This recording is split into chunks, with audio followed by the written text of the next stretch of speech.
पर्वत पर बाजेला बाजनवा हो गौरा आंगन सोहर हो गौरा आंगन सोहर हो।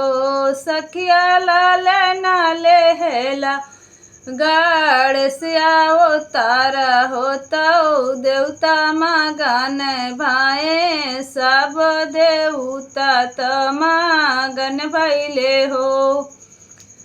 सखिया गाड़े सजीली हले जा नमवा तव देवता मगन भाए देवता मगन भैले हो।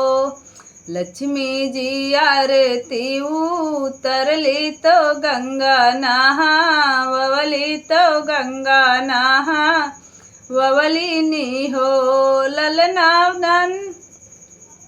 ललना नारद बाबा बीड़ बाजावै तौ नंदी गाड़ा नाचै तौ नंदी गाड़ा नाचाई हो। ब्रह्मा जी वेद सुनावै तौ सरदा मैया सोहर तौ सरदा मैया सोहर हो। ललना बिसुड़ू जी शंख बजावै तौ शिव जी जा गावै तौ शिव जी जा गावई हो। ललना बिसुड़ू जी शंख बजावै तौ शिव जी जा गावै तौ शिव जी जा गावई हो।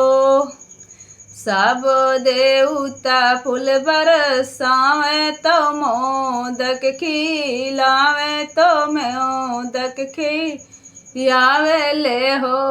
ललना नमवा गणेश जी धराई प्रथम पूजई होई प्रथम पूजा अइले हो।